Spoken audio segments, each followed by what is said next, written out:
passage de Victoire Feeling qui nous a proposé un cœur blessé, une chanson que nous allons dédier à tous les auditeurs qui nous écoutent.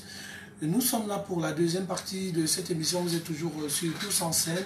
Et Tous en scène, aujourd'hui, on va parler de ces problèmes qu'on rencontre sur les réseaux sociaux, surtout parler de l'influence. Qui est influenceur? Est-ce qu'aujourd'hui, tout ce qu'on nous présente sur les réseaux sociaux, est-ce que ça ne tend pas à dérouter nos enfants? La pédagogie de cette émission, ce soir, s'attardera sur les avantages et les désavantages et les méfaits d'ailleurs des réseaux sociaux et des influenceurs. D'ailleurs, mesdames et messieurs, dans ce programme, nous aurons, il est déjà dans ce studio, il est là, Thierry Dengue, bonsoir. Bonsoir Snake Polino, bonsoir aux autres copanélistes, bonsoir à vos nombreux auditeurs. Je vous dis merci de m'avoir convié à ce débat. J'espère vous être utile malgré la fatigue qui m'habite depuis hier. Malgré la fatigue qui t'habite depuis hier, on sait également que Thierry, c'est un homme de la culture, un homme de médias. Oui, disons que pour être honnête, c'est à cause de vous que je suis revenu à Yaoundé, puisque hier quand je confirmais encore, puisque vous m'avez appelé longtemps avant, quand hier vous vouliez réavoir mon accord, j'étais à milieu d'ici, à Zoé Télé pour être précis, où j'assistais à l'inauguration de la première bibliothèque communale dans la grande région du Sud qui est le pays organisateur. C'était vraiment un événement marquant. C'est porté par l'association Haché de François Ebouélé, qui est un conteur, qui a fondé avec Martin Barra, ce que tout le monde connaît au jeu de laboratoire de théâtre Odni, un travail goupillé de main de maître par un aîné pour qui j'ai beaucoup de respect, Marcel Ebenezer Nguea. C'était la deuxième bibliothèque, c'était la duplication de ce que vous avez à Odni, qu'on appelle la bibliothèque Eno Belinga. On allait de ce côté-là installer le même format. Ce sont des bibliothèques pas comme les autres, pas comme celles de l'IFC et du Goethe, mais ce sont en fait des cadres, des espaces où l'art et la culture est diffusé, où on va discuter des idées, où on va diffuser des films, où on va aller trouver des jeunes créatifs dans cette zone-là pour les mettre en scène. François prévoit d'ailleurs, lui qui réside en Belgique, il prévoit faire venir beaucoup d'artistes de l'autre côté pour venir tenir des conférences là-bas. Anne Perry étant de Zoé Télé, je pense que lui aussi il a un certain nombre d'activités. Donc je suis extrêmement parti de Zoé Télé pour être à votre débat aujourd'hui et je suis très heureux de partager encore, comment ne pas le dire, ce débat avec de vieux amis de longue date. Merci Thierry, merci également de nous avoir ainsi honorés. Visionnier, bonsoir. Ouais, bonsoir Paulino. On sait que tu es un monsieur qui est plongé dans ce qu'on peut dire, la conscientisation. Hier encore, je voyais conscientiser dans un événement des jeunes qui aiment prendre des drogues pour des carrières. On peut nous parler un peu de l'activité qu'on a eu à mener. Ah ouais, en fait, moi je fais partie de la communauté Jeunes sans drogue et je pense qu'il est important en tant que jeune de pouvoir prendre la parole pour parler à d'autres jeunes des méfaits, notamment des conséquences de la consommation de la drogue. C'est vrai que c'est une grosse déception aussi, étant donné que tout au Cameroun est parfois pris en dérision et que les sujets aussi importants, quand on voit une jeunesse qui à petit feu est en train de s'auto-détruire, voir qu'il n'y a pas toujours un engagement étatique et que des associations qui ont pris l'engagement comme Jeunes sans drogue de mener un marketing social pour se dire qu'on n'est pas venu sur Terre et on ne va pas laisser les autres mourir dans l'ignorance. C'est pour cela qu'on se retrouve dans pas mal d'événements où nous sommes contactés pour prendre la parole, pour dire aux jeunes, écoutez, la drogue, ce n'est pas une bonne chose. Le premier filon peut être le dernier, c'est-à-dire qu'une fois qu'on a goûté au banga, au filon, au gay et tout ça, on est condamné à prendre cette chose silencieuse et à causer beaucoup de dégâts dans son propre organisme, mais également créer un peu plus de problèmes au sein de sa propre famille, parce que vous imaginez un jeune qui est sous l'emprise des drogues, c'est sa mère qui n'est pas bien dans sa tête, c'est son frère qui n'est pas bien dans sa tête, ce sont ses voisins du quartier qui sont continuellement dans la peur, parce que la plupart aujourd'hui deviennent des petits délinquants. C'est-à-dire que c'est un enfant qui est sous l'emprise de la drogue, mais c'est plusieurs personnes qui sont affectées par cette consommation. Donc, nous, on essaie depuis quelques années, à travers l'association Jeunes sans drogue, d'éveiller les consciences des jeunes, en se disant, nous aussi, on a eu leur âge. Aujourd'hui, on reste jeune, c'est vrai, mais on a un âge un peu plus avancé et qu'on devrait parler avec autorité pour dire à tous ces jeunes, écoutez, ne vous droguez pas. C'est pas une bonne chose. Ne vous droguez pas, c'est pas une bonne chose. Merci. Et en parlant de l'activité, je voudrais pour terminer rapidement, c'est vrai que c'est pas le sujet. Là, on était en casting aussi. Le casting est très important parce qu'on a découvert de jeunes talents qui forcément seront les vedettes de demain. Mais en réalité, il faudrait dire aux jeunes que faire de la musique, on n'a pas besoin de se droguer.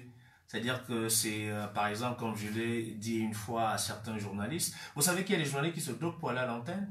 Mais je suis venu sur votre plateau, je n'ai pas besoin de me droguer pour venir parler et dire ce que je pense. Pour dire à ces jeunes artistes, on veut chasser aussi, peut faire, on peut faire de la musique sans se droguer, comme on peut faire du journalisme ou encore des belles analyses que Serge Aimé nous publie souvent sur la toile sans se droguer.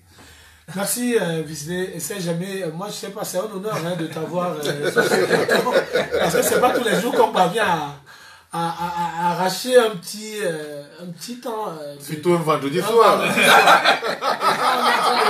On prépare Zapresse qui arrive, c'est pas évident. Serge Aimé Bikoy, bonsoir. Bonsoir. Et là vous êtes en tant que sociologue, journaliste sociologue, oui, pour nous apporter beaucoup d'éclaircies, parce qu'on sait que c'est toi qui as commencé. D'ailleurs, après le départ de Gabriel Namdi, tu nous as ouvert, tu nous as balisé un peu le terrain concernant les réseaux sociaux et ses menaces, et surtout, qui est influenceur. J'ai aimé un peu sur la toile cette publication. Ouais. Oui, c'était en 2018, qui est influenceur au Cameroun.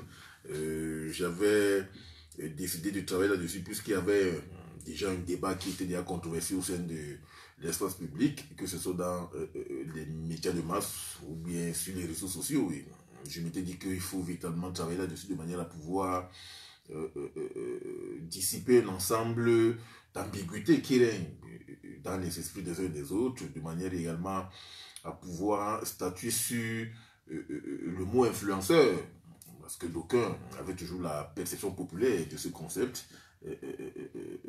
Et je me suis dit que en apportant une contribution notable à la réflexion de cette thématique, les uns et les autres vont se repositionner dans l'appréhension de ces thématiques, de ce concept, de cette terminologie. Et c'est pour cela que lorsque j'ai fait des recherches, je m'étais davantage rendu compte que dans l'historicité du mot influenceur, il y a un ensemble de blogueurs et de youtubeurs qui avaient davantage marqué la scène de manière à pouvoir travailler dessus. Parce qu'il faut relever que lorsque vous jetez un coup d'œil historique sur les influenceurs, vous constaterez que les premiers sont des blogueurs et des youtubeurs. Ce sont ceux-là qui se sont démarqués dans l'espace. Au point où l'on s'est davantage rendu compte que par la suite, il y a des caractéristiques que l'on peut davantage déterminer dans la catégorisation des influenceurs. Il y a la thématique, il y a le positionnement, il y a la communauté, il y a l'impact social. Quand on parle de la thématique, chacun se singularise à travers une thématique donnée. Lorsque Visley parlait tout à l'heure de la lutte contre la drogue, qui est une thématique sur laquelle il travaille depuis ces dernières années, des influenceurs peuvent justement se positionner par rapport à cette thématique-là et travailler là-dessus de manière à impacter socialement sur la jeunesse qui est mentionnée, parce que c'est la jeunesse qui est le public cible. Lorsque l'on parle de la lutte contre la drogue, la lutte contre la toxicomanie, l'alcoolisme, le tabagisme, entre autres, donc il faut donc cibler dans la communauté jeune comment influencer systématiquement, que ce soit les jeunes garçons mais les jeunes filles qui sont influencés par ce phénomène-là. Ça, c'est au niveau de la thématique. Maintenant, le positionnement c'est par rapport à l'espace social. Parce que vous vous positionnez par rapport à votre thématique, vous vous positionnez également par rapport au champ des publics cibles que vous allez influencer de manière systématique. Bon, sauf qu'à ce niveau, il peut y avoir aussi bien des réactions positives que des réactions négatives. Parce que, vous savez, ce sont l'appréciation de cette thématique-là, c'est en fonction des représentations, en fonction des stéréotypes, en fonction des préjugés, en fonction des a priori que l'on peut avoir par rapport à tel ou par rapport à tel autre. Il y a également la communauté, c'est-à-dire que la communauté, c'est l'ensemble de la collectivité, c'est l'ensemble des personnes qui vous suivent régulièrement d'une manière à pouvoir savoir, est-ce qu'à un moment déterminé de l'histoire, votre coût d'audience a augmenté, est-ce que cette coût d'audience a faibli? Vous allez vous rendre compte qu'il y a certains dont les scandales ont contribué davantage à élever la cote de popularité. Et souvenez-vous, lorsque Lady Pons avait des problèmes avec son conjoint à un moment déterminé, lorsqu'il y avait eu ce débat qu'avait organisé Master Ivo, Roger Samnegui, vous étiez également en arrière-plan. Vous avez vu la cote d'audience de ce débat-là. Donc il y a des scandales qui contribuent à impacter socialement le champ social parce que le corps social est forcément on est là dans la théorie du sexe sans scandale. Lorsqu'il y a un scandale, beaucoup de personnes s'y intéressent et on a l'impression qu'il y a aussi bien des réactions positives que des réactions négatives. Et là, ça contribue à élever, à accroître votre coût d'audience au point où j'en serais davantage compte que ce qui s'est passé dans le thème de scandale, ça ne vous a pas impacté négativement, mais il faut raconter positivement parce que les gens ont cherché à savoir ce qui s'est passé en termes de causalité, en termes de manifestation, en termes de conséquences. Et au bout du compte, vous vous rendez compte que votre coût d'audience est passé peut-être de 500 000 followers à 1 million. Voilà, ainsi de suite. Voilà. Là c'est un peu une sorte d'ambiguïté, hein, Thierry Eldingé. Est-ce qu'aujourd'hui, c'est parce qu'on a beaucoup de followers qu'on est influenceur? Oui et non. Pourquoi je dis oui et non? En écoutant le développement clair de Serge Aimé Bikoy, on comprend qu'il y a des influenceurs qui naissent, qui sont la fabrication. Vous savez, dans le livre La Croix du Sud de Joseph Ngouy, il a été écrit « La conjoncture crée le héros et l'histoire le grand homme ». Vous savez, il y a des influenceurs qui sont le fruit de la conjoncture. Et là, j'achète l'analyse de Serge Aimé Bikoy, qui parlait de cette fameuse théorie du sexe, du sang et du scandale, qui très souvent, ceux qui sont partisans de cela sont animés par leur communauté. La communauté qui est la leur recherche cela. Ils veulent à tout prix, ils en demandent, et soit quand il n'y en a pas, on fabrique, on crée, jusqu'à ce qu'on réussisse à avoir quelque chose pour ameuter et à drainer cette audience qui nous permet naturellement de nous hisser. Maintenant, vous avez des grands hommes qui sont ces influenceurs, j'ai envie de dire, forgés un peu par l'histoire. Je veux dire quoi? Bisley mène un combat noble depuis un moment. À supposer juste, je dis n'importe quoi, Victoire, Philippe qui est parti tout à l'heure, se greffe au projet, les Serge Aimé Bikoy se greffe au projet, des grandes voix de la musique, du cinéma, se greffe tout au projet, se greffe au projet de Bisley, de manière naturelle, sans le vouloir, il devient un influenceur. Pourquoi? Le combat qu'il mène, la personne qu'il représente a un impact sociétal sur Internet, sur le public qui est en train de le suivre. Et maintenant, en développant certain nombre d'artifices, ça lui permettra de pouvoir soit garder cette côte-là, ou encore même de pouvoir descendre. Moi, je pense que malheureusement, au Cameroun, et je salue d'ailleurs l'initiative de ABC, tiens, ils ont un sommet la semaine prochaine, qui vise à sensibiliser les uns les autres, parce que peut-être il faut peut-être qu'on reparte à la base, Paulino. À la base, c'est définir les concepts basiques, et de blogueurs, et de youtubeurs, et de tiktokers. Commençons par là, parce qu'il y a même l'arrivée d'alerte. Il faut bien remettre chacun dans sa case avant d'arriver à ce qu'on appelle aujourd'hui. Voilà, je vais profiter de la balise que tu nous donnes, de l'ouverture, pour essayer de nous apporter qui est blogueur, essayons un peu de manière, je peux dire, hein, plus large, de définir tout cela, parce qu'on confond les blogueurs aux influenceurs, qui est ceci, qui est cela. Alors Thierry, qui est effectivement blogueur, qui est quoi? Parce que c'est un melting pot. On ne sait même pas ce qui... Oui, c'est un melting pot dans lequel beaucoup se retrouvent et il y a amalgame et il y a l'esbrouf à la fin. On va faire simple. Un blogueur, c'est celui qui a un blog. Oui. Un blog, c'est quoi? C'est qu'il y a une adresse. Une adresse. Il faut bien préciser que moi, je ne suis pas blogueur parce que je n'ai pas un blog. J'ai une adresse Facebook. Il faut bien faire cette différence. J'ai une adresse Twitter, mais je ne suis pas blogueur. Je peux le devenir demain si aujourd'hui d'ici j'ai créé mon blog et que je l'affilie, etc. Et là, et encore que dans le blog, on remplit ce que j'étais en train de dire, une thématique de mon blog. Je peux partir dans du canal du blog pour devenir influenceur. Tout cela en essayant de respecter ce que j'étais en train de dire, en parlant de communauté, en parlant de positionnement, en parlant de ce qu'on y met. Maintenant, TikToker, je préfère aller avec les définitions qui me semblent véritablement basiques. Ouais. Vous savez, TikToker, on va dire, c'est celui qui est sur cette plateforme-là et qui produit du contenu. Il y a une nouvelle appellation maintenant, merci Visley, créateur de contenu. Encore que, c'est quoi un contenu? Qu'est-ce qu'on met à l'intérieur? Donc, voilà. C'est des termes parfois qui sont banalisés, qui sont ignorés. Maintenant, l'autre chose peut-être qu'il faut également dire, Paulino, c'est que un influenceur peut bien être tout ça. Je dis bien, peut bien être tout ça, à condition qu'il respecte les canons d'utilisation de ces choses-là. Ce qui n'est pas très souvent le cas dans notre pays au Cameroun. L'autre chose qu'il faut également dire, je le dis tantôt, nous avons des influenceurs naturels, si vous voulez, des personnes influentes.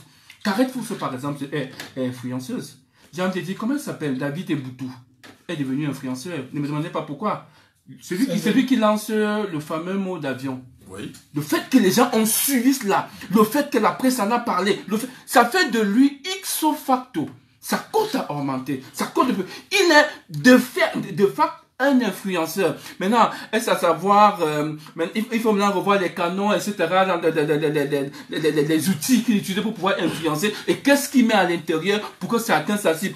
Le tout, ce n'est pas d'être influenceur. Le tout maintenant, c'est de savoir comment on utilise ça en réalité. Parce que ça on fait le travail de Serge, qui est un très bon sociologue. L'influence a trait à l'impact. Un impact sociétal. Je vais encore me référer à Bisley.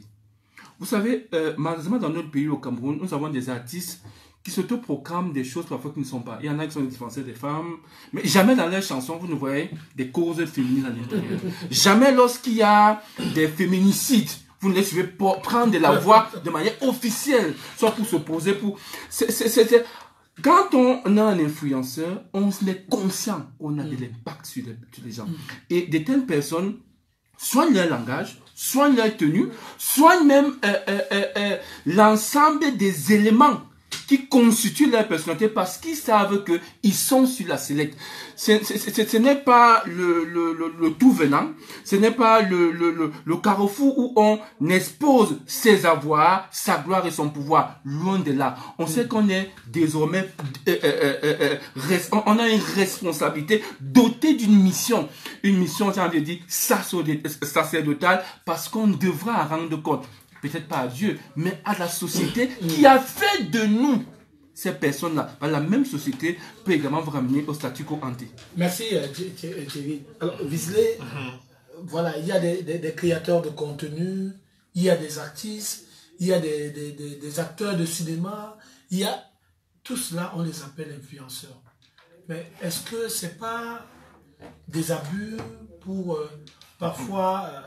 ne pas montrer un peu l'écart dans la société? Ah non, mais en fait, la réalité, c'est que c'est notre devoir également, en tant qu'homme de médias, de ne pas laisser les gens mourir dans l'ignorance. Bon, l'influence expliquée par Serge Gemay et Thierry, c'est un peu la logique d'avoir un impact sur les communautés, sur les populations. Mais il n'y a pas d'influenceur au Cameroun. Je pense que s'il y a un influenceur, quelqu'un qui peut à un moment donné être présenté comme un influenceur, avant qu'il ne devienne, je crois qu'il devient un homme d'affaires aujourd'hui, c'est Steve. Les autres ne sont pas des influenceurs, c'est des comédiens, c'est, je sais pas, c'est des humoristes, etc. Mais en réalité, comme le mot influence est arrivé, je ne sais pas d'où, tout le monde à un moment donné se présente comme étant un influenceur. Parce qu'une jeune fille nous montre comment elle sait manger. Tout. Mais c'est ça le rôle des réseaux sociaux. C'est-à-dire que faire des petites vidéos, faire des petites publications. Mais c'est contenu-là, d'autres pensent que non, ça doit appartenir par exemple à TikTok. Mais maintenant... Non, mais sauf que si on a une jeune fille qui se lève le matin, se brosse les dents, après elle fait une vidéo, après on estime qu'elle est une influenceuse. Mais c'est un abus, elle n'influence personne. Elle est en train de montrer une partie, entre guillemets, de sa vie et les gens ont l'impression qu'elle influence personne. Qu'est-ce qu'elle fait de façon concrète? C'est-à-dire que si une fille est partie de Yaoundé, elle est dans un avion, elle fait une photo, elle arrive, on ne sait pas ce qu'elle allait faire à Abidjan, elle fait 2, 3, 4 publications, etc. La ville est belle, etc. Pour moi, c'est pas une influence. Elle est en train de montrer sa vie. Sauf que la société aussi, à un moment donné, cède un pas cela en se disant que c'est la plus belle vie, c'est une façon de réussir. Et à un moment donné, on voit des jeunes filles qui caressent d'envie de devenir, on va parler des conséquences et de l'impact. Qui deviennent, entre guillemets, des influenceuses. Mais ça n'influence personne. Ça, c'est pas des véritables influences. Bon, maintenant, il a pour l'exemple de David. Je pense que David Eboutou reste, je crois que c'est un activiste. Il est un panafricaniste. Je crois que c'est peut-être le mot plus approprié. Oui, oui. Influenceur, peut-être un concept à influencer, mais c'est pas ça l'objectif ici d'être présenté. C'est même un terme que les gens à un moment donné devraient refuser. Quand on te dit que tu es influenceur, mais ça renvoie, comment je dis ça, aujourd'hui ça a un impact très négatif le fait d'être présenté comme influenceur. Moi j'ai par exemple un humoriste que j'aime beaucoup qui s'appelle Moustique le charismatique. C'est un humoriste, il fait de l'humour. Et à travers ses sketchs, il fait passer plein de messages. Mais demain, les gens vont vous dire qu'il est influenceur. Mais non, c'est un humoriste, arrêtons ça, que chacun reste à sa place. Ce nouveau métier des influenceurs, parti des États-Unis arrivé en France, on voit par exemple la vie qui est menée par, entre guillemets, les gens qui sont des véritables influenceurs. C'est des gens qui portent des projets, qui portent des causes. Pas simplement des gens qui nous montrent... leur quotidien, leur maillot de bain, des photos travaillées, etc. Mais non, pour moi, c'est pas de l'influence. Pour moi, il n'y a pas d'influenceur au Cameroun. Alors Serge, si on écoute Gisley, et selon sa logique, il n'y a que des vendeurs d'illusions qui... Les gens font d'autres métiers, pas qui aujourd'hui se mettent au devant de la scène pour peut-être impacter peut-être négativement la société. Est-ce que réellement aujourd'hui on peut parler d'influenceurs au Cameroun quand on sait que c'est un mot peut-être ambigu que tout le monde peut utiliser, même un musicien, même mais au début, on se dit que Longue Longue est un influenceur. Mais Longue Longue, c'est un chanteur. Aujourd'hui, je vois Longue Longue se présenter comme ambassadeur des causes sociales. On voit, il vient en aide aux gens. Ça, entre guillemets, c'est une influence. Mais c'est un artiste. Et il s'est engagé socialement pour venir en aide à ceux qui sont dans le besoin. Alors, pour essayer quand même de laisser un peu la population dans ce tumulte-là, est-ce qu'aujourd'hui... Noter l'impact social, participe des caractéristiques qui peuvent justement permettre que l'on situe les influenceurs. Il y a également une autre donnée, à savoir la donnée statistique. Parce que dans la typologisation des influenceurs, vous avez les méga-influenceurs, vous avez les macro-influenceurs, vous avez les micro-influenceurs, vous avez les nano-influenceurs. Quand on parle de méga-influenceurs, ce sont ceux-là dont la communauté varie entre 1 million et plus de followers. Oui. Lorsqu'on parle de macro-influenceurs, c'est entre 100 000 et 1 million. Lorsqu'on parle de micro-influenceurs, c'est entre 50 000 et 100 000. Lorsqu'on parle de nano, c'est moins de 50 000. Exact. Ça, c'est la typologie qui a été faite en fonction des référentiels statistiques sur la base de la comptabilisation de la communauté des influenceurs ou bien des personnes qui vous suivent au quotidien. C'est pour cela que vous constaterez que quelqu'un peut être influenceur sur Instagram et ne pas l'être sur Facebook. Si vous jetez un coup d'œil sur les dernières statistiques des influenceurs sur Instagram, vous constaterez que c'est Coco Emilia, c'est Muret Blanche, c'est c'est énorme. Mais si vous allez sur Facebook, vous constaterez que c'est Nathalie Koa, c'est Mani Bella, c'est Lady Ponce. Donc, ça varie en fonction des modalités et des plateformes informatives. Vous ne pouvez pas être influenceur partout. Parce que ça dépend de la communauté qui vous suit régulièrement. Ça dépend également des publics cibles qui vous suivent régulièrement. Donc ça peut varier en fonction du temps. Ça peut varier également en fonction des scandales qui règnent. Ça peut varier également en fonction de votre impact social. Vous savez, il y a certains influenceurs qui ont été sollicités ces derniers temps pour justement œuvrer pour le marketing d'influence. Il y a Coco Emilia qui avait été sollicité il y a plusieurs mois pour justement poser son visage sur la marque Tanguy. Donc lorsque l'on constate que vous avez une capacité d'influencer positivement sur les publics cibles, vous êtes sollicité pour justement... Mais est-ce que Serge... Bon, Serge peut-être... On peut prendre n'importe qui. On peut prendre n'importe qui. Non, on ne peut pas prendre n'importe qui. Je vais vous expliquer. Non. Il y a une autre réalité. Serge, il y a une autre réalité. Non, il y a une autre réalité. Laquelle? C'est quoi? C'est qu'on a regardé... Vous avez regardé la publicité à l'époque de Beaufort? Oui. Pour le cinéma à l'époque. Mais les brasseries communiquent ici, Paulino. Oui. Vous avez regardé... Ne vous inquiétez pas. Non, Est-ce que c'était des personnages connus? Est-ce que quand on regarde toutes les publicités, ce ne sont pas des personnages connus? C'est pas forcément parce qu'on est un personnage connu qu'en réalité, on a un impact. Bon, maintenant, le directeur marketing, la société peut décider de coller son image à quelqu'un qui a une forte communauté de followers, etc. Mais ça ne garantit pas toujours la réussite d'un produit. Non, on est d'accord. Donc, pour dire que nous pouvons... on a choisi cette fille qui s'appelle Coco Emilia, simplement parce qu'elle a beaucoup de followers. Mais en réalité, ça n'a pas un impact. J'ai vu la Miss Cameroun aussi qui pose... En tout cas, on ne peut pas mesurer le degré d'impact positif de cette dernière. Oui, Serge a parlé tout à l'heure a cité un certain nombre d'acteurs, influenceuses. Est-ce qu'aujourd'hui, quand on parle d'influenceurs, parce que beaucoup plus, c'est des influenceuses. Moi, je sais très peu comment c'est des influenceurs. Hein. Quand on voit Coco Emilia, on va voir Nathalie, on va voir Muriel Blanche. Muriel Blanche, c'est une comédienne. Nathalie Koa n'est même pas une influenceuse. Moi, je reviens toujours sur le nombre de followers.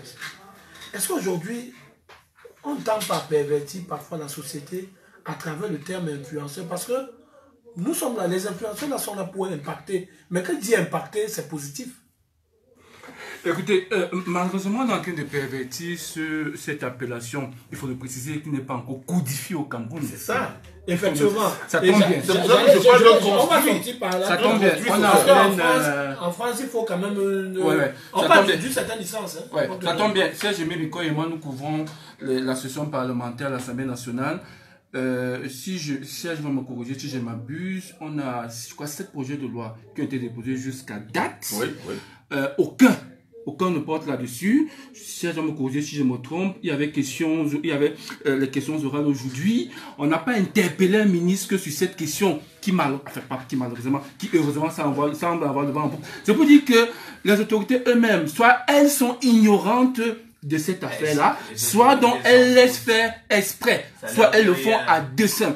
Maintenant, je m'avais répondu à votre question en disant que malheureusement on y est arrivé. Aussi parce que c'est très facile aujourd'hui de devenir influenceur. Je crois que c'est toujours dans ce studio, cette fois-là c'était à 4S, je disais à Eric Boniface, je crois que au Cameroun, malheureusement, les Camerounais aiment le commérage. Vous allez me demander quelle étude j'ai fait, parce que j'ai université. Non, j'ai pas besoin de faire des études sur la question. Depuis que nous sommes en train de faire ce débat, combien ont partagé? Mais si, à l'instant, je donne un coup de poing à Serge, et que par mégarde, Visley partage, ce qu'il ne le fera jamais, en l'espace de 2 minutes, on aura, c'est pas trop, 1000 likes, etc., etc. Au Cameroun, on est intéressé, c'est-à-dire que on reproduit sur Facebook, on reproduit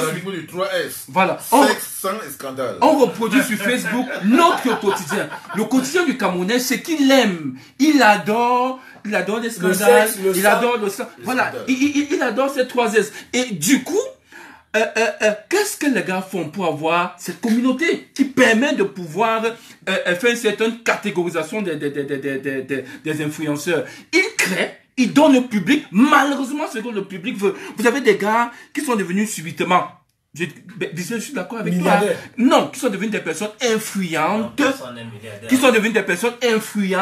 parce que je vais commencer à utiliser ce terme-là, oui. Parce qu'elles ont selfie sur les 3S.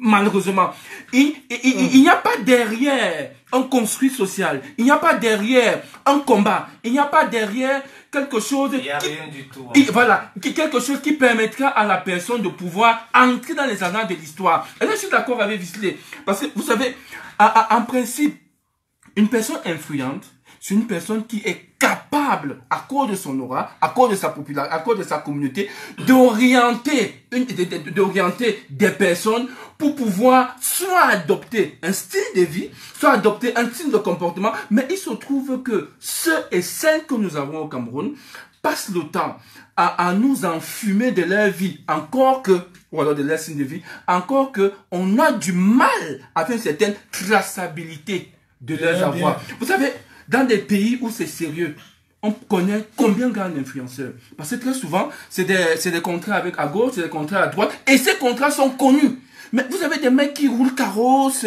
qui vivent des vies luxueuses, mais dont on ne peut véritablement pas tracer les avoirs. Mais attends, quand on est influenceur au Cameroun, on se donne quand même une certaine vie. Par exemple, moi j'ai vu là une photo de Muriel Blanche aujourd'hui. Elle poste, ça va sur Instagram, sur Facebook, partout. Elle influence personne. Elle est presque nue. Est-ce qu'aujourd'hui, le vêtement qu'elle porte là influence quoi? Ça influence personne. La jeune fille a être quoi? Muriel Blanche, c'est une comédienne qui a joué dans une série qui lui a donné beaucoup d'argent. Qui lui a donné beaucoup d'argent. Quel argent? Mais attendez, elle gagne quoi? Elle gagne combien? On peut faire une photo, on traite la photo. Vous avez croisé Muriel Blanche? Elle est très belle, c'est une belle Camerounaise. Quand vous la rencontrez? C'est une belle Camerounaise. En fait, c'est pas son débat, c'est une belle Camerounaise. Mais je dis quand même je demande, c'est quand vous regardez ses photos ou bien c'est quand... J'ai regardé Madame Monsieur, c'est une belle Camerounaise. Bon, et elle a gagné beaucoup d'argent. Qui disait encore qu'il payait son loyer à 1 million de francs? Elle paye son loyer à 1 million de francs et quand il faut ses dépenses mensuelles, c'est près de 5 millions. Il faut arrêter ce bluff. C'est-à-dire que les réseaux sociaux aujourd'hui ont donné la possibilité à des gens de se construire une certaine image loin de la réalité. Qui bluffe? Loin de la réalité. C'est pour ça que dans 5 ans, 10 ans, vous allez vous rendre compte que ceux qui étaient présentés entre guillemets comme étant des influenceurs tombent dans la dépression. Parce qu'ils vivent uniquement dans le bluff. Ils vivent dans une réalité qui n'est pas réelle. C'est-à-dire que si on va publier une photo, on a eu le temps de traiter la photo, on a eu le temps. Donc forcément, quand ta photo arrive sur les réseaux, on estime que c'est la plus belle photo de la Terre. Et maintenant, combien ils gagnent ces influenceurs? Ou ces comédiens? Ils gagnent beaucoup d'argent. Ils gagnent pas ils beaucoup voyagent tous les jours, on les voit. Il est à Paris ici, il est aux États-Unis. Alors, le même mois, il a voyagé, il a fait 5 pays. Et il est dans Je pense que les gens voyagent très souvent parce qu'ils ont travaillé, ils veulent se reposer, ils veulent faire un peu de tourisme. Mais en une année, vous voyez vos influenceuses, entre guillemets, elles voyagent pratiquement chaque mois. Et chaque mois, ils vous disent qu'elles se reposent après avoir travaillé. Mais quel est ce travail qui donne autant d'argent où on a la possibilité de voyager, aller se reposer? Maintenant, il faut dire une chose qui est réelle à ceux qui nous écoutent. Ils ne gagnent pas assez d'argent. C'est un mensonge total. Ils ne gagnent pas assez d'argent. Certains vont vous dire qu'ils sont brand ambassadeurs. Ils ne gagnent rien. Est-ce que vous savez, Paulino, que les contrats sont faits sur 3 à 6 mois? Parfois avec un contrat qui s'élève à 500 000 sur 6 mois. Ouais. C'est-à-dire qu'en un an, si tu as un contrat... on peut tourner aussi plusieurs films. Hein? On peut être dans plusieurs séries aussi. Paulino. Qui nous donne 500 000. Arrêtons le bluff. On tourne combien de véritables projets au Cameroun si on parle du cinéma? Je dis, l'un des plus gros cachets du cinéma ces dernières années, c'était Échou. Madame, Monsieur, 2e saison, il a eu 1 million. Madame, Monsieur, c'est le top. Les autres, ça donne combien? Échou a eu 1 million, c'était le plafond. Ça donne combien? Les autres touchent 200 000, 150 000. D'autres, ils touchent rien. il n'y a rien. Alors, Mais maintenant, à côté, vous avez aussi, ils vont vous dire qu'ils font l'engagement, ils sont des ambassadeurs des marques. Mais écoutez, si sur 6 mois on fait un contrat de 600 000, ça fait 100 000 francs le mois. c'est pas ça qui Et, va nous et quand, amener on à fait- Dubaï, et tout. quand les gens viennent présenter les photos, on fait une avance de 200 000. Mais dites-nous réellement comment est-ce que on peut s'offrir autant de voyages si ce n'est pas autre chose. Il y a d'autres réalités. Peut-être on peut se compromettre. Qui Bon, sait? les gens ont la liberté de choisir leur vie, mais en réalité, ils vivent une vie de mensonge. Oui, c'est. Oui, ce que Visley relève là, ça participe de la confrontation entre le rôle social et le rôle théâtral. Parce que ce qui nous est présenté, notamment sur les réseaux sociaux, c'est le rôle théâtral. C'est-à-dire que vous présentez des facettes qui ne sont pas véritablement le reflet de la réalité de ce que vous êtes concrètement.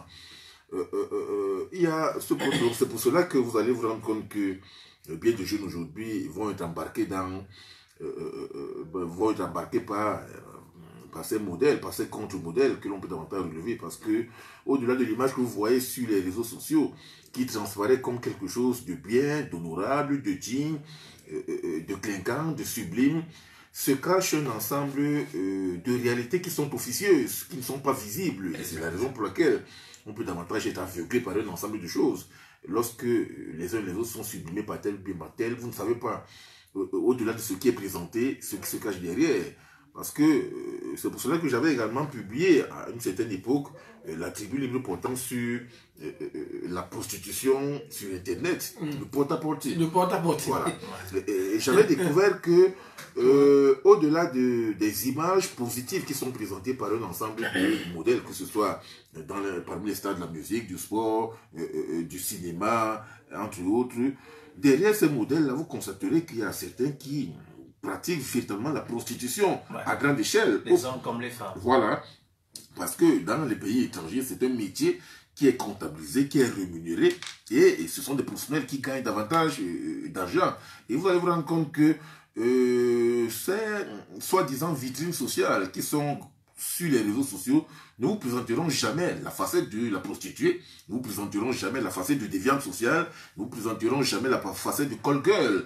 Mais en réalité, parallèlement, lorsque vous faites une enquête suffisamment approfondie, vous vous rendez compte que ces stars du cinéma, du sport, de la musique, du monde médiatique également, sont également inclus dans ces pratiques de la prostitution. Et c'est pour cela que ça pose un problème de fond. On se questionne donc, pourquoi aujourd'hui on semble présenter les facettes positives alors qu'en réalité en arrière-plan il y a quelque chose d'autre de caché.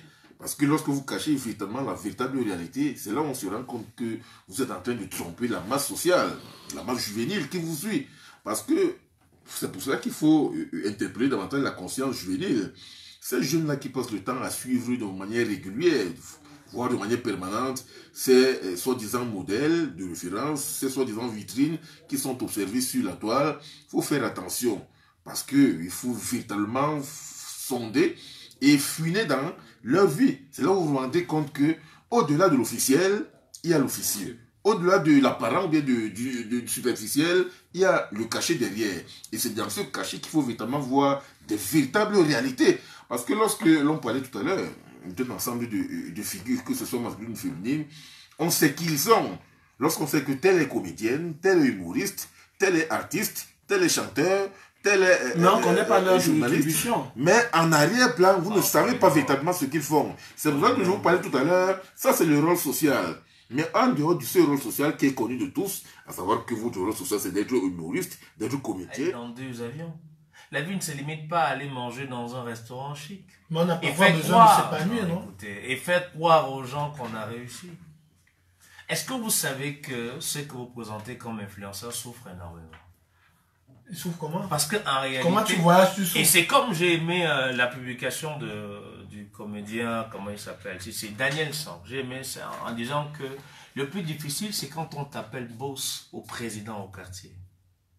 Alors qu'est-ce qu'il faut faire? Il faut tout faire pour rester à ce niveau. Pour refléter le boss. Pourtant, en réalité, quand tu rentres dans ta chambre, tu pleures. Tu pleures parce que mais pourquoi tu pleures alors que tu as tout? Mais non, parce que tu avais un peu de moyens. Attends, tu as fait un petit business, tu as eu un peu de moyens, tu es arrivé, tout le monde appelait boss président. Et à un moment donné, tu n'as plus ces mêmes moyens. Comment tu fais pour que les petits du quartier continuent à t'appeler président et boss? Alors, il faut tout faire pour se maintenir. Alors, continuer à garder cette image. Oui. C'est pour ça que je dis qu'il va falloir aider ces représentants aujourd'hui comme influenceurs parce qu'ils vivent dans une souffrance totale. Et il faut dire à notre jeunesse qui nous écoute, arrêtez de croire que la plus belle vie, c'est parce qu'on est dans un hôtel et qu'on mange dans un restaurant chic. Arrêtez de croire que être heureux, c'est simplement parce qu'on a pris un avion, on est allé parce qu'on a de belles voitures. On est allé ce ne sont pas leurs voitures pour la plupart. On va aller à Dubaï, etc. Non, la vie ne se limite pas à dire qu'on est allé à Dubaï et qu'on est revenu au Cameroun. Mais arrêtez. Aujourd'hui, ils empruntent leur voiture là ou bien c'est comment? C'est des dons? La plupart n'ont pas de véhicule. La plupart vivent dans le bluff. Le bluff, c'est quoi? C'est qu'on a un ami qui s'appelle Paulino qui a une voiture et je peux me filmer devant ta voiture. On peut se déplacer. Je suis dans. Mais tous les jours, on va te voir toujours avec la même voiture. Mais le problème, on est amis. Alors Thierry, quand on suit Serge, on suit Visé, c'est très grave. Pourquoi? Parce que tu as interpellé tout à l'heure le gouvernement parce que tu couvres les sessions à l'Assemblée nationale où on ne parle même pas, on ne fait même pas allusion à ces problèmes qu'on rencontre sur les réseaux sociaux, cette histoire d'influenceurs. Est-ce qu'aujourd'hui, les jeunes qui voient ça, nous sommes dans une émission quand même assez pédagogique, est-ce que ça ne risque pas de perdre un peu ces jeunes-là où d'autres vont se compromettre? Non, la vérité, c'est que beaucoup se sont compromis, malheureusement. Et beaucoup sont perdus. Et je loue Dieu pour les initiatives comme les vôtres, des débats comme ceci où on parle sans langue de bois. Parce qu'il y a des débats où il est interdit d'évoquer un certain nombre de sujets. Il est évoqué de faire une analyse froide, de creuser, de fouiller les poubelles, un peu pour reprendre un peu l'expression, pour reprendre de manière, pour mon quartier, l'expression que Visly était en train de dire tout à l'heure. Écoutez, Pauline, le sérieux problème de ces jeunes, c'est celui de la crise de valeur qu'il y a dans cette société. La crise de modèle, c'est le mot que je cherchais. Les jeunes, malheureusement, et ça encore, c'est un construit social dès l'État du Cameroun. On a voulu, et on a pensé, et on est en train de réaliser, j'ai envie de dire, ce film-là fait comprendre aux jeunes que celui qui a réussi, c'est celui qui a une belle voiture, celui qui fait des photos, c'est celui qui voyage, c'est jamais l'agriculteur qui, pendant une année... Qui doit me mettre en influenceur. Voilà, c'est jamais l'agriculteur, c'est jamais le maître. Le maître de la maternelle, c'est jamais le taximan qui me porte, qui est propre, qui ne fait pas de surchasse, c'est jamais les boueurs qui se lèvent à 3 h du matin, machin. Rien n'est fait pour cette catégorie sociale. On les présente comme des prolétaires, comme des ratés, comme des sous-métiers. Non, tout le monde veut être célèbre. Tout le monde veut avoir une place au soleil. Et Dieu merci, du Québec et tous les autres sont venus les aider. C'est-à-dire qu'on n'a plus besoin de Radio Timénissantou, etc. Non, à partir de son téléphone avec 50 francs, quand on achète une connexion, la connexion chez un des opérateurs, et du coup, on est star, on fait ce qu'on veut, on vend le rêve, on l'entretient, sans jamais percer le mystère qui permet de pouvoir être ce qu'on est. Parce qu'en réalité, beaucoup de jeunes ne savent pas que les vrais influenceurs, leurs revenus sont traçables. Pauline, vous travaillez à Centre, vous avez un salaire. Au-delà de ça, vous avez vos activités parallèles qu'on peut comptabiliser. Peut-être vous travaillez tel artiste, on peut imaginer comment on peut donner... Mais dites-moi, ces personnes influentes aujourd'hui, qu'on célèbre et que vous avez fait fait de les présenter uniquement par leur casquette, la casquette de la personnalité qu'ils représentent, qui peut tracer leurs avoirs? C'est difficile de tracer leurs avoirs. Alors que dans d'autres pays, quand il y a des questions, quand vous essayez de les aborder, ils esquivent ces questions-là. Vous avez du mal à cerner la plupart. Vous avez du mal à les trouver. On peut aisément comprendre pourquoi ils ont du mal à embrasser les causes sociales. On peut aisément comprendre pourquoi ils ont du mal à s'engager pour des causes sociales. Parce que c'est ça une sorte de trahison contre eux-mêmes. Malheureusement, on ne se refait pas. Et là, j'achète ce que vous êtes en train de dire. Je pense véritablement qu'à un moment donné, peut-être les CGM, on aura besoin d'eux et d'autres psychologues. ces gars, demain ou après-demain, auront besoin d'être suivis. Oui. Auront besoin d'une rééducation. Ils ne sont pas dans la vie, j'ai l'habitude de parler de la réalité réelle. Ils ne sont pas dans cette vie. Ils sont dans une autre vie. Et malheureusement, comme on dit, les oiseaux volent par plumage. Ceux qui sont leurs amis sont les gens de cette même catégorie-là. Ils se bluffent entre eux et du coup, tout est fait pour entretenir ce rêve. Je suis en disant, malheureusement, comme il disait, l'État le fait à dessein. Pourquoi? Parce que si l'État lui-même n'est déjà pas à jour en ce qui concerne les nouvelles technologies, c'est un sérieux problème. Combien de nos ministères ont des Facebook à jour? Combien de sites internet qui fonctionnent? À combien vous faites un WhatsApp qui vous répond? Même à des Celcom. Je vous parle des réalités, hein. Même à des scènes, comme vous écrivez, il vous répond après 2 jours. Vous allez consulter le Facebook d'un ministère. La dernière publication date de 2018, date de 2017. Pendant la Coupe du Monde, c'est même, regardez ce qu'on nous a présenté comme influenceurs. Dieu sait ce que c'est devenu. Si l'État lui-même, à ce niveau, peut pécher, vous vous attendez à quoi? C'est faire de ça. Alors, ces amis, sociologiquement, le silence complice de l'État. Pas le silence complice. Vous savez que l'État est même dans un jeu de fabrication de ces faux modèles. Avant la Coupe du Monde au Qatar, vous avez vu, le ministre des Sports et de l'Éducation civique avait invité une catégorie de personnes qu'il avait considérées comme des influenceurs. Exact. Ce sont ceux-là qui avaient suivi un séminaire de 2 jours, dirigé par le professeur Boye Massala, pour qui j'ai du respect, l'ancien directeur de l'École supérieure des sciences techniques et l'information de la communication, devenu aujourd'hui sénateur LDPC du centre. Moi j'avais interpellé le professeur Boye pour lui faire savoir. Nous sommes aujourd'hui des collègues à l'université. Il a été mon enseignant en thèse de doctorat. C'est moi qui lui disais que, mais professeur, lorsque vous participez à un tel séminaire, alors qu'en réalité ce ne sont pas des vrais modèles en tant qu'influenceurs, il me dit, moi, c'est lorsque l'État me sollicite, moi je viens là dispenser mon séminaire, je touche mon argent et je rentre. Je ne suis pas là pour débattre de qui est influenceur ou qui n'est pas. Je suis là pour dispenser les cours en matière de marketing d'influence, en matière de marketing de positionnement, entre autres. Et moi, je l'avais compris. Parce que c'est là où vous vous rendez compte que ce sont ces officiels gouvernementaux qui fabriquent ces mots, ces anti-modèles, ces anti-valeurs, qui sont considérés aujourd'hui comme des influenceurs alors qu'en réalité, il n'en est rien. Lorsque vous voyez donc comment le pays fonctionne, vous vous rendez compte que d'abord, l'État n'est pas silencieux. C'est même l'État qui travaille à construire ces anti-modèles, ces anti-valeurs, ces anti-normes. Mais l'État est silencieux pour prendre voter une loi à l'Assemblée nationale quand même. Il y a des projets de loi. Ça ne les intéresse pas. Ça ne les intéresse pas. Nous suivons, je le relevais photopotement tout à l'heure, nous suivons les sessions parlementaires régulièrement. Et nous savons justement des types de projets qui sont, des types de projets de loi qui sont déposés. Mais moi, je pense qu'il y a un autre problème de fond, c'est-à-dire, au-delà de ce que nous relevons aujourd'hui, c'est l'inversion de l'échelle des valeurs. Parce que ce qui est considéré aujourd'hui comme valeur est mercantiliste, est matérialiste, est capitaliste. C'est-à-dire, sont des valeurs de l'argent, la monstration des signes extérieurs du pouvoir, la monstration d'un ensemble de signes visant davantage à plaire à tel ou bien à tel autre. Alors qu'en réalité, derrière ces signes extérieurs, que ce soit de pouvoir, d'influence, d'autorité, ou de catégorisation de tel ou bien de tel, il faut finalement chercher à savoir, aujourd'hui on ne promeut plus les valeurs de l'être, mais fort au contraire, le paraître, c'est le paraître qui est mis en vitrine, c'est-à-dire qu'on voit votre image qui est positive, théoriquement, on voit votre belle voiture, on voit votre belle maison, on voit la construction d'un ensemble de facettes du mensonge. Parce que lorsque vous présentez par exemple une belle maison, un beau véhicule, une grosse cylindrée, vous présentez également vos investissements, enfin vos soi-disant investissements, parce qu'on ne sait véritablement pas, rien n'est traçable dans votre circuit vital.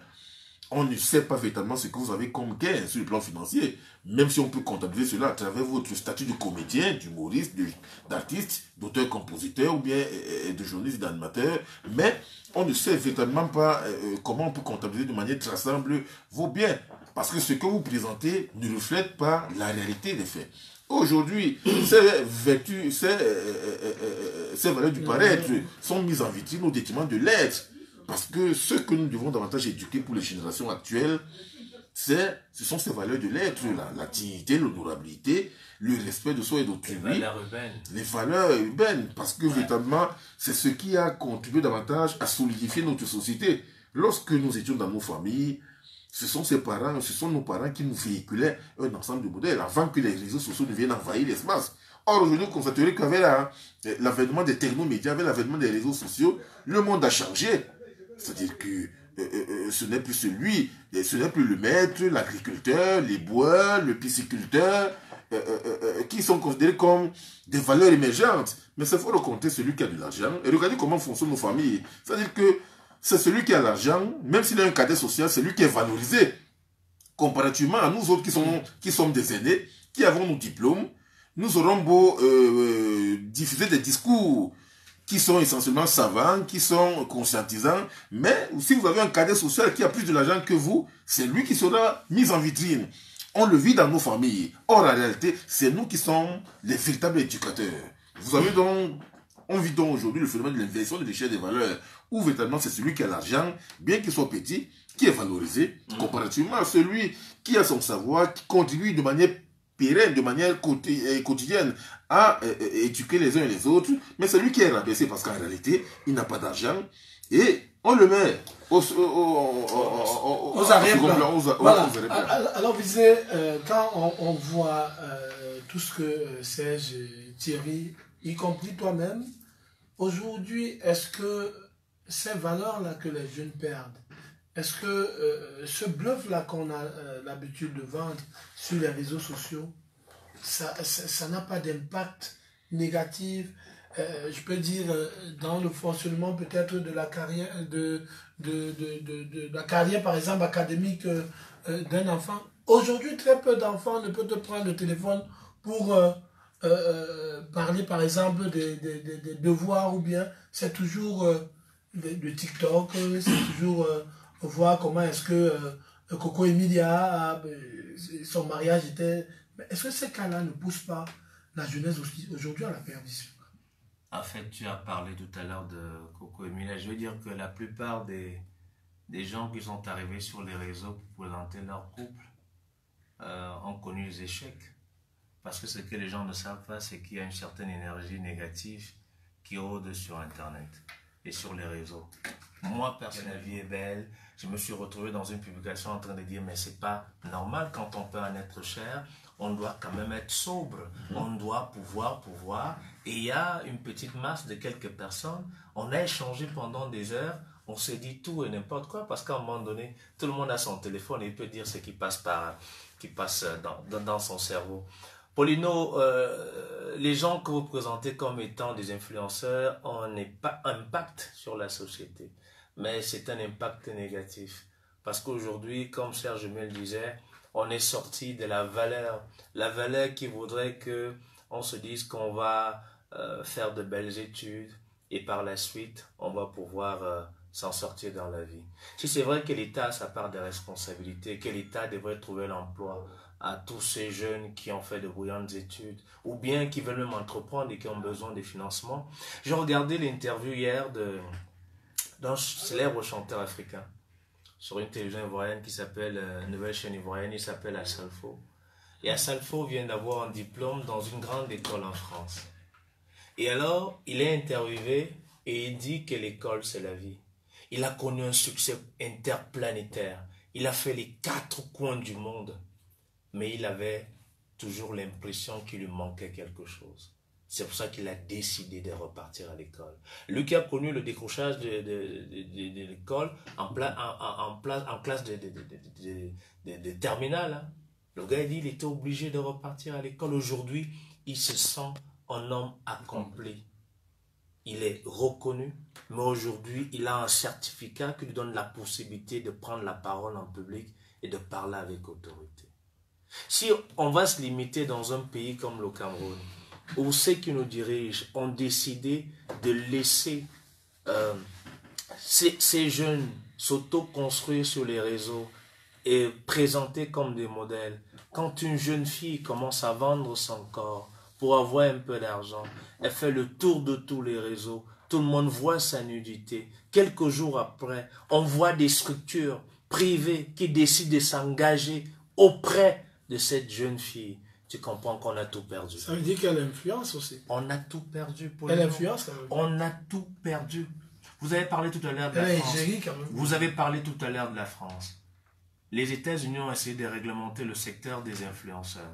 Récemment, il y a une jeune influenceuse qui a perdu la vie alors qu'elle se faisait opérer les fesses en plein direct. Les États-Unis ont voté d'autres lois pour interdire ce genre de choses et pour protéger la société. Et que désormais, il y aura, comme à la télé, quand on regarde un film à la télé, on met moins de 18 ans, moins de 20 ans, pour pouvoir réglementer ce secteur. Au Cameroun, rien n'est réglementé.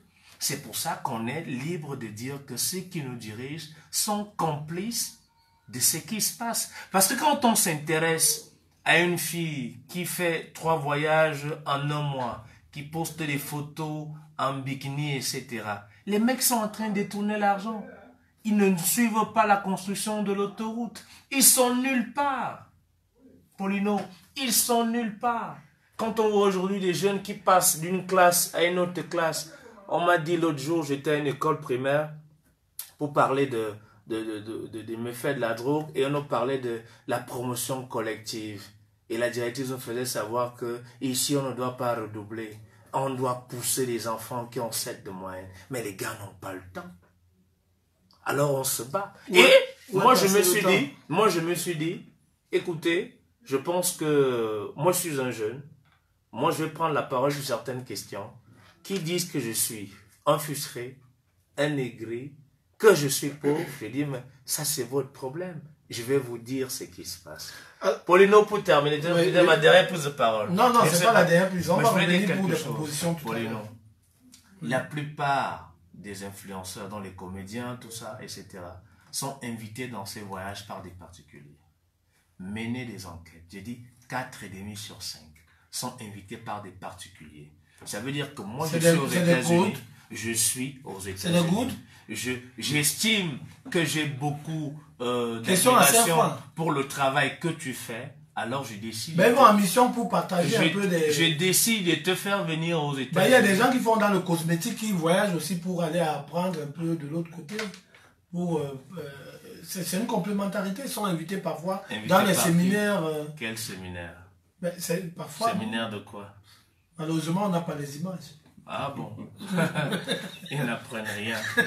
Malheureusement, on n'a pas d'image. Alors Thierry, quand on cite quand même cet agglomérat de problèmes qu'on rencontre sur les réseaux sociaux au niveau peut-être de nos influenceurs, est-ce que tout cela ne pousse pas aujourd'hui beaucoup à aller entrer? Parce que on dit aussi que Visé qui dit parfois on me traite de celui-là qui est gris, mais celui qui sait que tous les jours on l'appelle président, il est là et tout cela, quand il n'a plus les moyens de bluffer, il va faire comment? Il va entrer quelque part dans une loge. Malheureusement, ils sont un peu obligés de le faire pour garder le statut social. Vous savez, à l'époque, quand je faisais la télé, j'avais l'habitude de dire à des stagiaires que j'encadrais, c'est une chose de passer à la télé, c'est une autre d'assumer son passage à la télé. Quand je mettais d'assumer son passage à la télé, quand ton cousin qui est au village t'a vu à la télévision, après l'émission il t'appelle, il te dit tonton, vraiment ma femme vient d'accoucher là, on dit qu'il faut 5000 machin, mais il ne sait pas que tu allais à pied au boulot pour faire cette émission et que tu avais un sac à dos dans lequel le vêtement que tu portais, tu l'as soigneusement replacé à la maison, tu l'as mis dans le sac à dos pour facilement marcher et ne pas dégouliner de sueur. Ça, il ne le sait pas. Ce cousin ne sait pas que tu cumules 2 ou 3 mois d'arriérés de salaire parce que avec ton patron, ce n'est pas la grande entente. Tu cumules, il ne fait que te dire qu'il faut attendre, il faut attendre. Alors, pour éviter donc cela, à cette heure, je leur disais carrément que bon, écoute, ce n'est pas uniquement ce que tu vois. À la télévision, nous jouons des rôles. nous jouons des personnages, mais ça n'empêche pas que le cousin que je suis avec toi, Exactement. quand on est venu au village, on va aller au champ avec grand-mère, on va aller nager, on fera tout ce que tu veux. Et véritablement, j'ai envie de dire, moi dans la société, j'allais sur le pain, etc. Maintenant, je vais dire quoi? Je vais dire, malheureusement, c'est pas tous. Ça, je le disais fort opportunément. Nous autres, moi j'ai la grâce d'avoir un père qui est pasteur. Il m'a inculqué des valeurs religieuses que j'ai chéries et que je garde aujourd'hui. C'est pas tout le monde qui est comme moi, qui est comme nous. Certains pour garder le statut de président, le statut d'influenceur, qui parfois est arrivé par un concours de circonstances. Concours de circonstances peut être quoi? Ça peut être un rôle de figurant dans une série, ça peut être une apparition quelque part, ça peut être une déclaration, ça peut être, et du coup, vous partez les anglophones disent forme, grâce to grace. Maintenant, pour maintenir cela, beaucoup sont obligés de compromettre.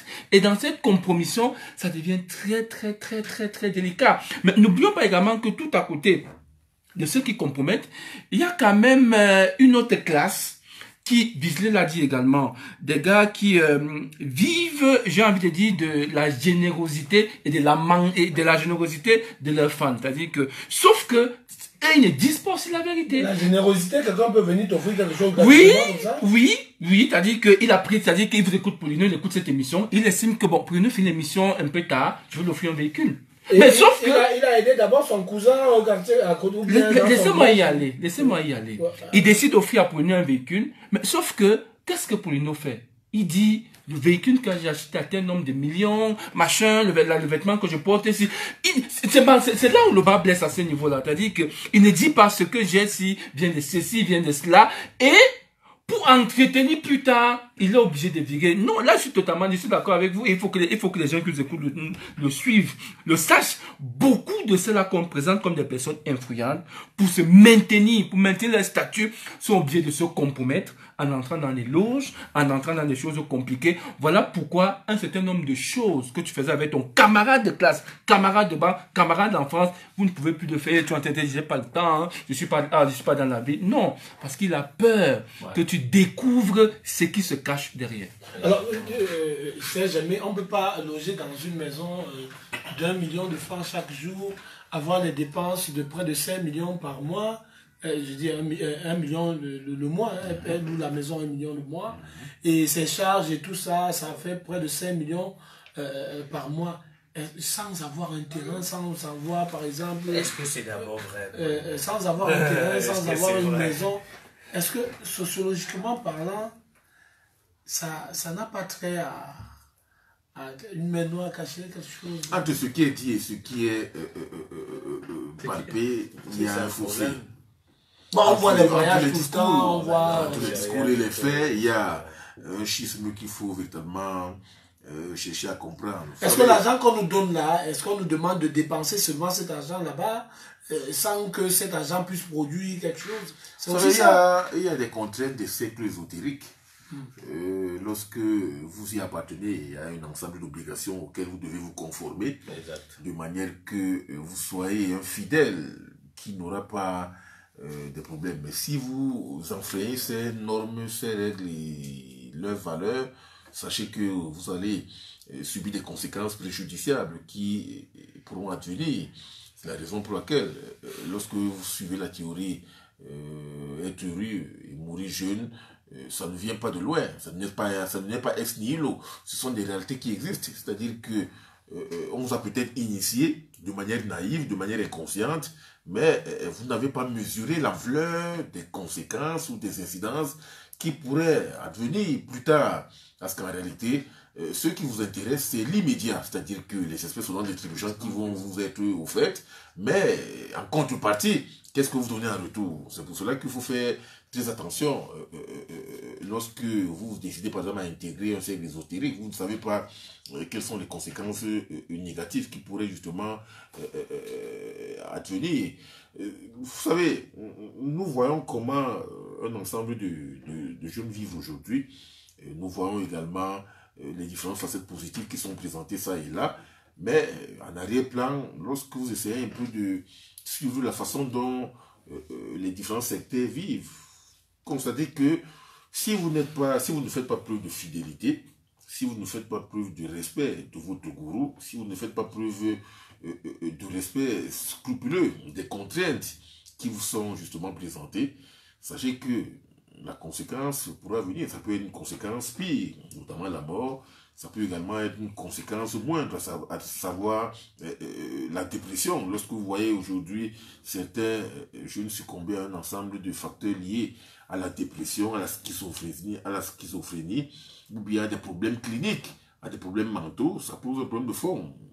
Ça participe également d'un ensemble d'incidences que l'on peut répertorier. Ce sont des moindres cas. Parce que le cas le plus malheureux, le cas qui est pire, c'est la mort. Parce que là, ça montre véritablement que soit, vous savez également, il y a la captation des énergies dans ce secteur ésotérique. C'est-à-dire que... Des énergies, vous savez, il y a un rapport de force entre les différents acteurs qui en font partie intégrante. Lorsque vous êtes face à quelqu'un qui est dans une posture de captation des énergies, on est là dans la confrontation entre la majorité psychologique, la majorité et la minorité psychologique. Lorsque vous avez un gourou qui a une majorité psychologique et qui sait véritablement ce qu'il veut puiser en vous, c'est pour cela que les jeunes filles aujourd'hui sont confrontées à un ensemble de problèmes. Et lorsque vous avez aujourd'hui des jeunes filles qui n'arrivent pas justement à féconder, vous ne savez pas à quel cercle elles ont appartenu par le passé ou bien ces derniers temps. Lorsque vous avez aujourd'hui des jeunes filles qui n'arrivent pas justement à émerger de manière positive, parce qu'en réalité, il y a des blocages qui ont été justement faits. Ce sont des éléments magico-mystiques qui règnent, mais que vous ne pouvez pas palper de manière ordinaire, de manière... Parfois, il faut être initié. Il faut être initié pour comprendre véritablement un ensemble de travers, un ensemble d'incidences, un ensemble de contours de ces phénomènes que nous n'arrivons pas justement à cerner de façon normale. Il n'y a que les métaphysiciens, il n'y a que les psychologues cliniciens, il n'y a que les psychopathologues qui peuvent nous aider à comprendre véritablement de quoi il en retourne. Voilà, malheureusement, le temps passe tellement vite qu'on ne se rend pas compte. On va permettre à tout le monde de donner peut-être une solution pour sortir de cette émission. On dit c'est des solutions. On aura Je voulais dire un truc après, Serge. Oui. Certains ne sont pas dans les sectes, ne sont pas dans les loges. Ils font des partoses. Vous avez compris? Bon, ça je parlais de la prostitution tout à l'heure, et ça il sait également de ça. Vous nous avez invité à la radio pour vous parler de quoi? Je dis ces jeunes font des partoses. Il faut arrêter de... C'est des jeunes qui ont choisi un autre volet de la société. Des jeunes garçons comme des jeunes filles versent dans des partoses. C'est la prostitution. C'est de la haute prostitution. Et le comble de l'histoire, c'est parfois avec des gens connus et d'autres personnalités. Ouais, malheureusement. Et c'est pour ça que je vous dis que ces jeunes dans 5 ans... est différente de la partouze, hein? Non, mais attendez. Puisqu'ils vont... C'est pas une fois. Professionnelle. C'est pas une fois. Paulino, vous avez suivi il y a peut-être 2 ou 3 ans quelques comédiennes sur les réseaux qui ont connu des clashs. Oui. À cause des affaires de partous. Et je vous assure que certains sont certes dans des loges, mais je vais vous dire une chose, c'est que ce sont des choses qui ont séparé plusieurs jeunes filles. Elles sont dans le milieu de la comédie, dans le milieu du cinéma. Elles sont présentées comme des influenceuses, mais c'est ce qui les a séparées, parce qu'elles ont partagé pendant longtemps leur intimité, et la plupart, ce sont des bisexuels, Paulino. De toutes les façons, transgenres, lesbiennes, homosexuelles. Bon, non, on est là dans la dynamique du LGBT. C'est de ça qu'il s'agit. C'est de ça qu'il s'agit. Transgenre. C'est de ça qu'il s'agit. Voilà, c'est une série d'émissions. Hein. Ouais. Je pense qu'on aura besoin de toi, Thierry, de temps en temps. Peut-être un dernier mot pour... Oui, moi je vais simplement dire, l'une des choses quand même qu'il faut saluer, c'est l'ingéniosité de ces jeunes qui ont réussi quand même à sortir du sous-emploi pour s'employer. Sauf que ce sont des personnes qui ont besoin d'assistance, véritablement. Et cette assistance ne peut venir que de 2 types de personnes. La première type de catégorie de personnes qui peuvent les aider, c'est l'État. Ils sont déjà sortis du néant pour devenir des personnalités aujourd'hui. L'État peut utiliser leur aura, réorienter cela pour que ça serve à quelque chose. Alors, nous, on va te remercier, hein, Thierry. Peut-être nous sommes tenus par les contraintes de temps. J'ai même peut-être un dernier mot Aide-toi et le ciel t'aidera. N'attendez pas que l'État vienne vous subvenir à vos besoins. Alors, vous savez, aujourd'hui, il faut faire attention. Aide-toi et le ciel t'aidera. Si vous ne faites pas votre effort personnel, sachez que vous serez mal parti. Parce qu'en réalité, vous avez une responsabilité individuelle qui est majeure. Ce n'est pas autrui qui viendra façonner votre vie, mais c'est vous-même qui allez façonner votre vie. Alors, visez, on n'arrête des partout. Tout ce qui brille n'est pas or. C'est ce que je veux dire aux jeunes qui nous écoutent. Ouais. Tout ce qui brille n'est pas or. Et je dis, ces jeunes demain ont besoin de l'aide parce qu'ils vivent une vie qui n'est pas réelle. Alors Thierry, la loi des 3S. Le paradigme du 3S. Sexe, sang et scandale. Sauf que ce paradigme s'accompagne très souvent de ceci. On vous lèche, oui. on vous lâche, oui. Et puis on vous lynche, malheureusement. Là-bas, c'est le paradigme de 3L. Alors, mesdames et messieurs, nous sommes vraiment fiers de vous avoir assez nombreux à l'écoute de ce programme. Nous retrouvons-nous tous les derniers vendredis du mois pour essayer de débrayer et d'apporter la conscience à nos enfants qui sont déroutés aujourd'hui par les réseaux sociaux. C'est un plaisir et à bientôt.